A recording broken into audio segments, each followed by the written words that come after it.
Salut à tous, aujourd'hui je reçois dans De vous à nous une femme qui porte dans ses mains et dans son regard toute la beauté du voyage intérieur.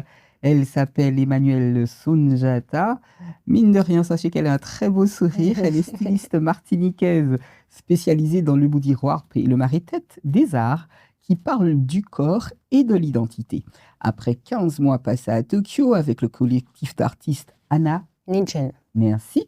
Elle revient chez elle transformée par la rencontre entre la culture martiniquaise et la sagesse japonaise, même si elle dit qu'elle n'est pas sage elle-même. Bienvenue Emmanuelle, comment ça va? Ça va, Canel. Enchantée d'être ici. Ah ouais, moi c'est toujours un plaisir de te voir, te revoir. 15 mois hors de l'île. Justement, en revenant en Martinique, après ces 15 mois passés au Japon, quel est le premier sentiment qui t'a traversé? Alors, mon premier sentiment, ça a été celui de la satisfaction et vraiment le contentement d'être rentrée chez moi. Je me suis dit, enfin, Sérieux? Et oui, parce qu'il n'empêche, c'est vrai que le Japon est un pays magnifique, mais on a envie un peu de familiarité, un peu de retrouver le cocon familial, sa culture, son chez-soi, quoi. Et j'étais contente de rentrer. Je suis contente de rentrer, d'être rentrée.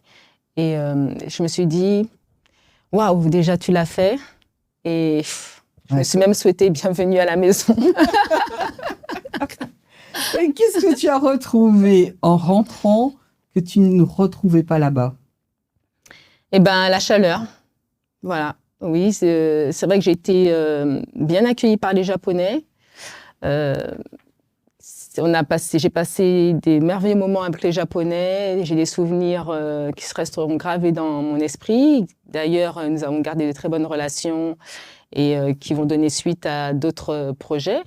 Mais il y a une chaleur, un dynamisme que je ne retrouvais pas au Japon. C'est tout à fait une autre culture, un autre paradigme. Et donc, oui, ça m'a manqué, que ce soit dans la musique, que ce soit dans la cuisine, les relations humaines aussi. C'est un gros travail d'adaptation et de flexibilité, de pouvoir appréhender la culture japonaise alors qu'elle est à l'opposé de la nôtre, en réalité. Alors justement, j'allais poser cette question. Tu avais un visa de 2 ans, mais tu as choisi de rentrer plus tôt. Est-ce que ce retour était un appel du cœur? Et finalement, tu as répondu que oui, hein, puisque... Oui, parce que déjà, c'est la famille. Moi, la Martinique, c'est ma famille. Hein. Donc, ma mère, voilà. Et puis, j'ai mes proches en Martinique. J'avais envie de rentrer parce que c'était pas forcément facile comme on pourrait le penser au Japon. Au début, c'était très difficile. Je dirais même les 3 premiers mois étaient difficiles parce qu'il fallait que je puisse sortir, casser mes certitudes sur certaines de mes valeurs. Il fallait que je puisse adapter une autre façon de vivre. Il fallait que je rentre très vite dans le rythme qui m'avait été imposé aussi par l'engagement dans lequel j'ai donné mon consentement. Donc, il fallait que tout de suite, je rentre dans le moule. Et pour ce faire, je suis aussi parfois entrée... je me suis fait violence, quoi. Et il y a des moments où je me disais, mais waouh, qu'est-ce que je fais là, quoi? Qu'est-ce que je fais là? Alors, c'est trop marrant. On avait souvent avec Emmanuelle un compte-rendu de ce qu'elle faisait au Japon. Et ça ne paraissait pas du tout. On avait l'impression que la fille, elle était la plus à l'aise que possible. Oui. Merci pour ça. Donc, effectivement, c'était un petit peu dur au début, mais après... Oui, après, c'est-à-dire que je suis partie, je savais que je partais pour une mission.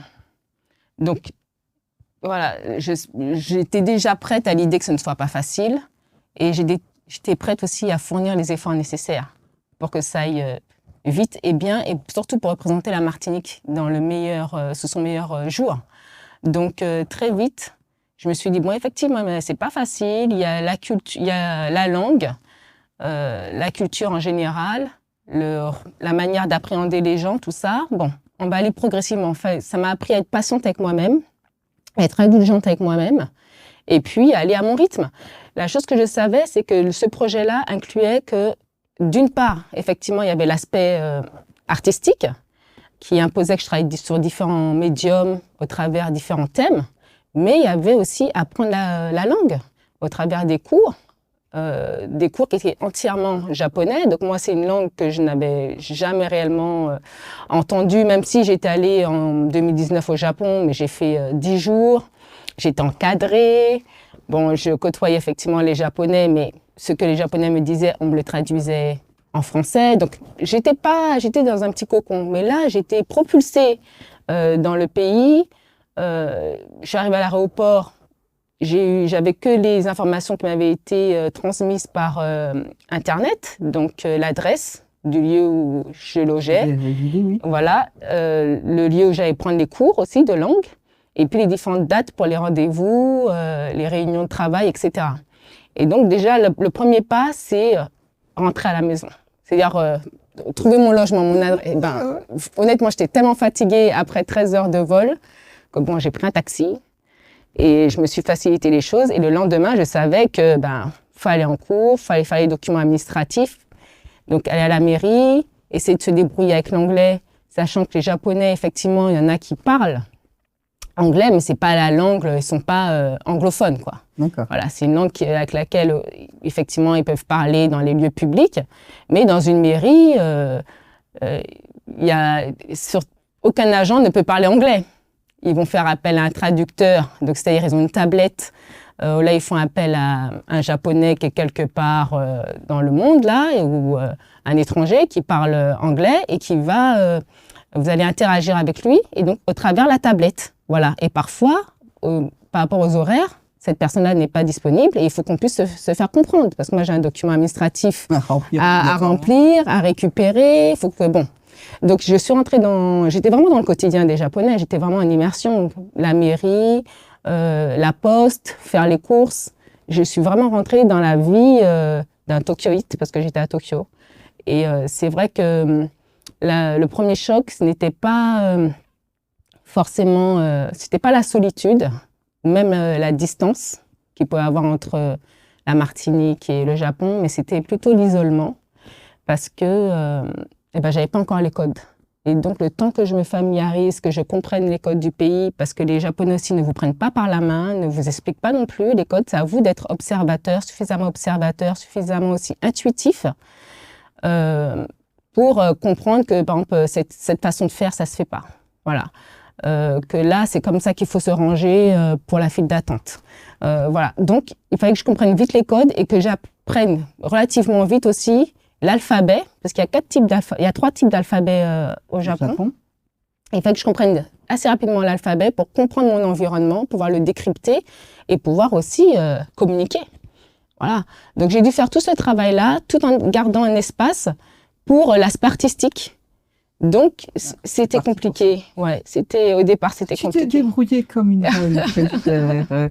Tu dis avoir, lors de ton séjour, avoir avancé vite sur tes projets. Est-ce que c'est parce que tu sentais une urgence créative ou une clarté nouvelle? Eh ben, effectivement, le Japon, c'est un pays qui est très inspirant. Déjà, l'art est hissé au rang de sacré.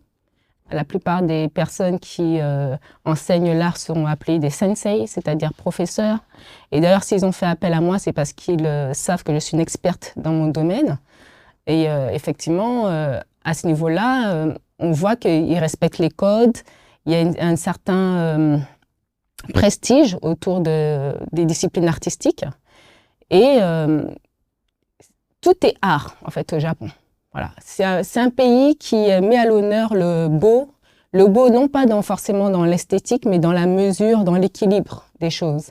Par exemple, les monuments, les torii qui sont des grandes portes qui sont à l'avant des temples, et ben ça aussi, c'est magnifique. Ça prédomine comme ça l'environnement, c'est fait avec un équilibre, avec l'équilibre par rapport à l'espace et à la terre, le ciel et la terre. Et c'est des monuments qui sont là depuis des siècles et des siècles. Et c'est majestueux. Et donc, forcément, on se sent aussi... ça appelle à l'humilité, hein, tout ce qu'on voit autour de soi au Japon. Et forcément, l'esprit s'ouvre. Voilà. L'esprit s'ouvre, on capte, on devient un peu plus observateur sur la manière dont eux-mêmes ils appréhendent leur discipline artistique. Le langage aussi, il y a des consonances japonaises qui me faisaient penser au créole, même si ce n'est pas le même sens, mais il y avait des mots comme ça qui me rappelaient un peu chez moi. Un exemple? Eh bien, alors qu'est-ce que je pourrais dire là? Attendez. Et pour toi, je cherche, attendez. Attendez. Attends. Bien! Ouais, c'est vrai, c'est la même chose. Ouais. Qu'est-ce qui t'a le plus touché dans la collaboration avec le collectif Ananigen. Eh bien, c'est que, en fait, les Japonais, étant donné qu'on n'a jamais, nous, en tant que Caribéens, eu de conflit, je dirais, avec les Japonais, donc ils ont réellement un regard neuf sur nous. Et ils apprécient, en fait, notre culture telle qu'elle est. Elle n'est pas influencée par une histoire, comme on pourrait le dire en France, l'esclavage, où il y a une relation de dominant-dominé. Non, là, on est tous sur le même piédestal. Et d'ailleurs, ils vont même vous mettre sur un piédestal parce qu'ils découvrent votre culture, ils se rendent compte de la richesse de votre culture, aussi de la créativité qu'il y a eu à partir justement d'une histoire qui est difficile, à pouvoir la transformer et la rendre aussi majestueuse. Parce que la plupart des artistes martiniquais qui sont venus au Japon, évidemment, sont des écrivains, notamment Patrick Chamoiseau. Donc, il y a certains qui connaissent la Martinique au travers ces écrivains-là, ou sinon le Rhum aussi, qui connaissent un petit peu. Mais sur le plan artistique, ils ne connaissaient pas, en tout cas, la mode. Et là, de voir qu'un peuple aussi métissé, qui a vécu ce qu'il a vécu et qui arrive à transcender toute cette douleur en force, ça les a complètement fascinés. Et puis de voir qu'on utilise aussi, qu'on arrive à faire avec peu des choses majestueuses, des plantes, des épices, un bout de tissu et hop, la magie opère. J'ai trouvé ça magique. Vraiment, ils m'ont dit ça, ils m'ont dit que c'est magique, c'est fascinant. Tugoine, t'es fort, Tugoine. Donc, même le travail que j'ai apporté au niveau du papier, c'est vrai qu'au Japon, il y a l'art de l'origami. Oui, donc, c'est le pliage du papier. Mais il faut savoir que dans l'origami, pour certaines formes, on met des petites pointes de colle. Et moi, dans mon art autour du papier, il n'y a pas de colle, il n'y a pas d'attache, il n'y a pas d'agrafe. C'est que tout tient parce que c'est emboîté de telle sorte à ce que ça tienne. Donc, les marée-têtes que je confectionne en papier journal sont faites entièrement de manière manuelle et sans ajout d'autres choses. Pareil pour les tenues. Et là, ils étaient complètement ébahis. Émerveillés. Voilà. Émerveillés. Comment as-tu trouvé l'équilibre entre le minimalisme japonais et l'intensité caraïbéenne? Bon, eh ben, ça, c'est un travail intérieur que j'ai dû faire. Et d'ailleurs, pour cela, je me suis rendue dans beaucoup de temples. Je pense que j'avais aussi un besoin aussi de méditer, parce que l'art, c'est forcément une émanation de soi. Et il fallait que moi-même, je trouve cet équilibre en moi pour pouvoir la faire jaillir. Et c'est ce que j'ai fait au travers de ce travail intérieur. J'allais beaucoup dans les temples, dans les parcs, réfléchir aussi sur la manière dont il crée cet équilibre, de façon à ce que ne pas dénaturer la signature japonaise et ni dénaturer notre signature caribéenne. Voilà. Et c'est en travaillant justement, lorsque je faisais à l'école lors des cours de langue, je travaillais sur les kanji. Les kanji, ce sont des idéogrammes japonais qui sont d'origine chinoise, qui en fait, ce sont des dessins qui justement permettent d'être minutieux sur la manière dont on va faire les tracés des kanji pour trouver l'équilibre. Et ça, ce travail-là m'a permis justement de trouver l'équilibre moi-même dans mon art. C'est-à-dire, par exemple, réduire la quantité de couleurs dans mon travail pour trouver une harmonie. Par rapport à ce qu'il faisait. Voilà. Voilà. Je vois parfaitement. Mais tu sais, je te regarde là et je t'imagine allant dans ces temples ou encore dans ces parcs. Les parcs, parce que je voyais des photos de toi où ces feuilles roses, Ah ouais. d'un rose pur. Ah Et oui. je t'imagine comme ça, assise, tranquillement, en train de prendre cette force là-bas. En tout cas, je ne cesse de le dire. Merci à toi. Hein. As-tu Merci, Camille. eu l'impression de porter la voix de tout un peuple lorsque tu présentais le Maritet au Japon? En tout cas, quand j'ai commencé le Maritet en 2012, j'étais la seule. En fait, j'ai lancé le concept Maritet et j'ai lancé le concept Atelier Maritet. Et il n'y avait personne qui s'y intéressait. C'était même source de moqueries, de mépris. D'une part parce que l'appellation n'était pas commune. C'est à rappeler une activité par un nom créole, c'était peu commun. Et Maritet avait été affubé de tellement de mots négatifs qu'il fallait faire un travail de valorisation, donc déjà le resituer dans l'histoire, et puis aussi le rendre sexy, glamour, etc. Donc moi, depuis le début, dès que j'ai décidé de me lancer dans ce qui me passionne, je l'ai fait pour notre communauté, pour notre diaspora. Allez voir si tu le présentes ailleurs. Donc pour moi, c'était la suite logique. Oui, c'est logique. Pour moi, c'était évident parce que j'ai toujours cru, j'ai toujours eu la foi en moi malgré les propos qui n'étaient pas forcément, voilà. Hein, que ce soit malheureusement de personnes aussi lettrées, hein, des journalistes, tout ça, qui trouvaient ça ridicule, je me souviens, peu intéressant, etc. Eh ben, j'ai toujours cru que ça avait son intérêt et que nous aussi, nous pouvons être apportés au monde et ne pas seulement subir le monde, que nous sommes aussi force de proposition. Et j'ai jamais lâché. Donc, pour moi, c'est dans la logique des choses qu'aujourd'hui, le Japon apprécie ce travail-là. Mais il y a également les États-Unis, l'Afrique du Sud, etc. Ah, elle n'a pas fini de voyager. Quand les Japonais découvraient justement ton art, qu'est-ce que tu lisais dans leurs yeux? Eh bien, vous savez, les Japonais, ils ont ils sont assez complexes dans le sens, ils ont une certaine forme de rigidité dans leur travail, très disciplinés. Mais lorsqu'il s'agit de l'art, lorsqu'il s'agit d'un spectacle, ils ont des expressions d'enfants. Voilà, ils vivent les choses à fond. Et donc, je les voyais complètement hypnotisés déjà par l'évolution du travail, qui se rend compte par le papier journal, qu'à partir de papier journal, ils voient une coiffe qui est montée, que ça donne des fleurs, ça donne de la texture. Ils se disent, mais comment, à partir de rien, la main, une technique, elle arrive à opérer une telle coiffe, à réaliser une telle coiffe? Comment, à partir de rien, elle arrive à partir d'un tissu, sans rien, elle arrive à faire des choses aussi merveilleuses? Et donc, effectivement, pour eux, en fait, ils me donnent la place qui est la mienne. C'est-à-dire pour eux, je suis une artiste. Chaque fois que tu parles, j'ai envie de te dire merci. Je ne vais pas pouvoir le faire, mais je suis fière de toi. Ça fait des années que je te connais. C'est vrai. Et tu m'as toujours soutenue. Hein, tu m'as toujours soutenue. Et je vais continuer encore et encore. Est-ce que tu crois que l'art peut traduire des émotions que les mots ne peuvent pas dire? Tout à fait. Bien sûr, au début, donc j'ai travaillé avec le collectif Ananingen et puis de fil en aiguille, j'ai sympathisé avec d'autres personnes, des Japonais, et qui sont photographes, et on a travaillé ensemble. Et effectivement, moi, mon anglais, il est approximatif, eux aussi. Je disais quelques mots en japonais, mais tout ça, c'était que de l'approximation. Mm-hmm. Et donc, le seul langage qui était pour nous universel, c'était l'art. L'art.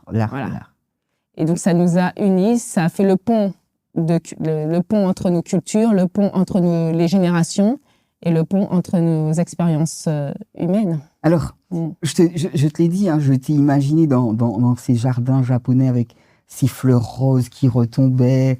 Tu es assise là, tu es en train de méditer, tu es en train de penser. Comment la discipline, le silence et la délicatesse du Japon ont-ils transformé ta façon, ta manière de créer? Comment la discipline... c'est-à-dire que le Japon ne laisse pas l'opportunité à autrui de se défaire de leur manière de vivre. Oui. Vous êtes contraint de suivre les règles. Alors, je parle pour ceux qui comptent vivre au Japon, hein, pas ceux qui partent voyager. Et même ceux qui font un séjour de 2 semaines, ils vont se rendre compte qu'il y a des choses qui seront obligés de changer dans leur attitude parce que c'est pas admis au Japon. Par exemple, parler fort dans les transports en commun, manger dans les transports en commun, jeter un papier par terre, etc. Donc, on est contraint, ça nous est imposé, et donc forcément, eh ben, nous-mêmes, on rentre dans le moule. Et donc, ce silence-là qui, au départ, peut nous déranger, ou la discipline, eh ben, on finit par la faire nôtre. On rentre dans cette discipline, on rentre dans ce silence, et on trouve son équilibre, et on s'y trouve bien, on se sent bien au final. On se dit, c'est vrai, le silence, ça fait du bien. Comment? La discipline, c'est pas forcément quelque chose de négatif. Ça permet parce qu'il faut savoir que les Japonais sont 162 millions. Donc, s'ils n'étaient pas disciplinés... entre nous. Voilà, s'ils n'étaient pas disciplinés, ce serait un capharnaüm. Donc, la discipline, elle a du bon. Et c'est là qu'on se rend compte qu'effectivement, même dans nous, personnellement, si on veut avancer dans un projet, dans la réalisation d'un projet, il nous faut être discipliné pour pouvoir être efficace, ne pas perdre notre temps. Je sens bien ça, sur le coup, j'aime ça. Y a-t-il un moment où tu t'es senti profondément connecté entre ces deux cultures comme un pont vivant? Ah oui, tout le temps. Hein. À chacune de mes créations, je sentais que je créais un pont entre la Martinique et le Japon. Lorsque j'ai eu des interviews aussi, parce que j'ai eu la chance d'être... le travail a été publié sur un magazine en Italie. Là aussi, j'ai vu qu'on avait créé un pont. C'est à nous, le collectif japonais et l'identité martiniquaise est arrivée jusqu'en Italie, publié sur un magazine là-bas. Et ça, je me suis dit, c'est extraordinaire, quoi. Oh, tu sais quoi? Tu serais juste à côté de moi, je t'aurais tenu dans mes bras. Je suis fière de toi. Oh là là. Oui, c'est de l'émotion, c'est la résultante de ce que tu fais depuis un bon nombre d'années. Oui. Tu as commencé en 2000... Oui, 2012. Oui. 12. Ouais, ça fait du chemin, mais j'ai commencé en 2012 en Martinique. Mais en France, j'avais commencé, ça fait en tout 20 ans que j'ai lancé le Marais-Tête. Voilà. C'est pour ça qu'aujourd'hui, c'est vrai que la discipline, quand on dit Emmanuel Sunjata, c'est synonyme de la discipline Marais-Tête. C'est normal, parce que c'est moi qui l'ai lancé. Et je continue à travailler pour que ce soit connu et reconnu et apprécié de nous-mêmes et des autres aussi. Apprécié de nous-mêmes. Peux-tu nous parler d'une rencontre qui a laissé en toi une trace indélébile? Eh ben, c'est quand je suis partie faire un shooting photo à l'école de mode de Tokyo. C'était pas prévu dans le projet, mais ils ont vu en fait mon travail. Ton potentiel. Voilà, et ils m'ont invité à venir à l'école de mode de Tokyo. Et donc c'était pendant les vacances. Il y avait des vacances scolaires, donc l'école était fermée. Ils ont ouvert spécialement l'école pour me recevoir, pour faire cette séance photo. On a passé toute la matinée à travailler. Et c'est vrai que ça, j'ai trouvé ça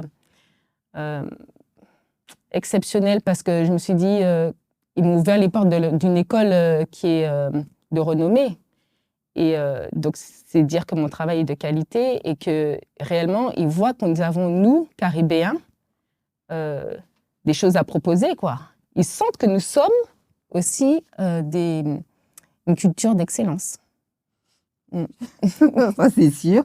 Dans la culture japonaise, chaque geste est un acte de respect. As-tu retrouvé ce même respect dans tes propres rites plutôt de création? Comment ça? Alors, quand moi je te vois travailler ici, déjà, il y a plein de personnes qui parlent tout autour. Tu es la seule à ne pas parler. Tu travailles, tu as des rites. Pour moi, le rite de ne pas parler, c'est très important. Tu observes, je te vois observer les uns les autres, mais tu restes sur ta coiffe. Tu restes sur ta coiffe et tu parles pas. Tu parles pratiquement jamais.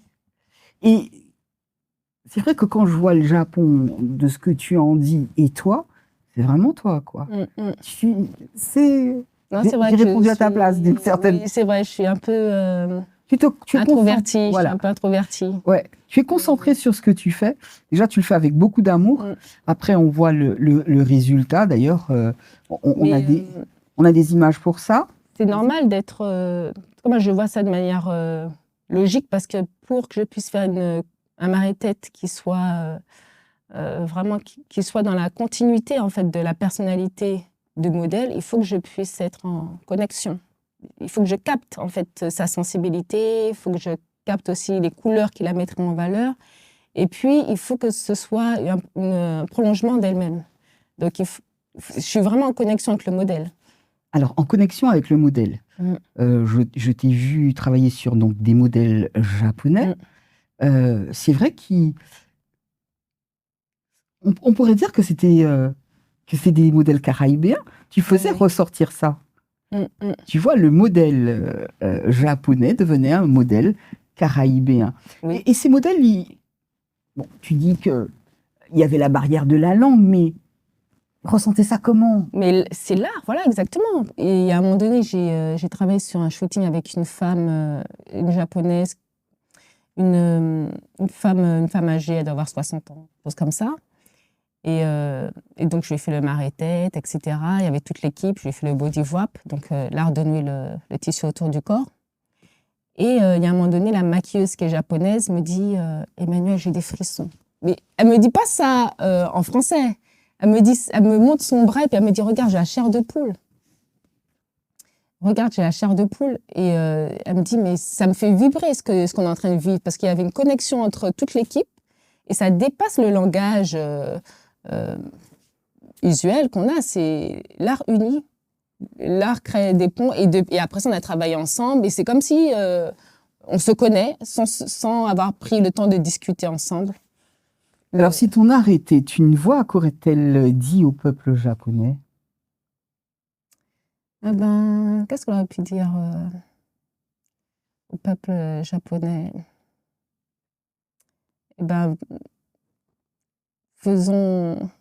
Partageons une danse ensemble, quoi. Tu es rentrée parce que la Martinique t'appelait. Qu'est-ce que ton île t'a chuchoté à l'oreille? Il y avait des gens qui me disaient qu'ils voulaient... Bon, déjà, ma mère voulait que je rentre. Tu m'étonnes. Voilà.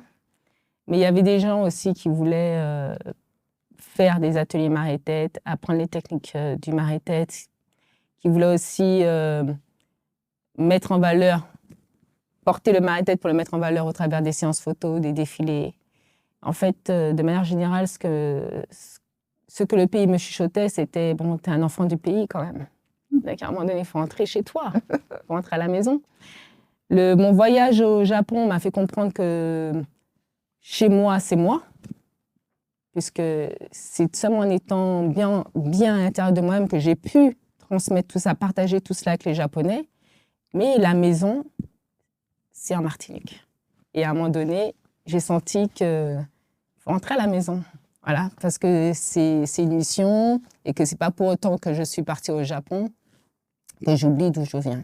J'ai pas pu te poser les questions, j'en ai encore 15, si tu veux pas savoir. Je suis tellement intéressée par ce que tu dis. On me dit que c'est presque fini, mais quels éléments du Japon resteront à jamais gravés en toi? Quel élément? Je crois que c'est la politesse, ouais. La politesse, la bienséance, la beauté aussi. Parce que déjà, les femmes sont très soignées à l'égard d'elles-mêmes. Le pays est beau parce que les Japonais soignent leur pays. Et tout est dans le beau, tout est dans... Alors c'est vrai qu'on peut penser que c'est trop dans... comme s'ils ne se laissent pas vivre. Mais en réalité, ça rend le pays agréable. Tout est doux. Voilà. J'ai trouvé que c'était un pays qui était doux, l'atmosphère est douce. Alors, ça fait un moment que je ne t'ai pas vu, là, tu es sans maquillage, tu reviens avec une peau laiteuse, très chère, je ne sais pas quel produit tu as utilisé de ces dames, mais bienvenue chez toi. Peux-tu nous décrire une couleur, une odeur, un son du Japon qui te restera à vie? Le son des temples bouddhistes, shintoïstes, lorsque c'est l'heure pour la prière et on sonne la cloche. Ouais. Comment ton expérience t'a-t-elle révélée en tant qu'artiste, en tant que femme? Ben, plutôt en tant que personne, je me suis dit, eh ben, en fait, tu es capable de tout, quoi. Il suffit de croire en toi. Parce que moi, je suis partie au Japon, franchement, comme un nouveau-né, hein. La seule chose que je savais faire, c'était marcher, décrypter le plan de métro, hein, de mes expériences de vie parisiennes. Et après, fallait tout apprendre, l'alphabet, tout. Et donc, c'est là que je me suis Tu dit, maîtrises le japonais aujourd'hui? je comprends, je vais comprendre l'idée générale, voilà, et je peux répondre aussi. Et j'ai dû mourir à moi-même pour renaître. Voilà, c'est ça. Ah, quand on arrive autre part, Mhm. c'est ça, tout en respectant la culture des autres, très Ah oui. important. Et merci pour ça. Et si tu devais résumer ton voyage en une vérité, en une leçon de vie, laquelle serait-elle pour finir? Et bien, que le travail paye. Il faut être Assidu. assidu, tenace, persévérant et croire en soi. Je t'aime. Je t'aime Merci aussi. en tout cas, Emmanuel, pour cette conversation pleine de sensibilité, hein. Des fois, j'ai senti que tu avais la larme à l'œil et de lumière. Ton voyage entre Tokyo et la Martinique nous montre qu'on peut être chez soi partout, où l'on porte la beauté et le respect, tu vois, comme quoi. Et pour conclure, j'aimerais dire ces mots Mhm. qui te ressemblent tellement, hein. Ishigo, ishi. Chaque rencontre est unique. Elle ne se reproduira peut-être jamais. En tout cas, merci d'être venu dans cette émission et merci de persévérer et de continuer. Merci à toi, Emmanuel. Sayonara.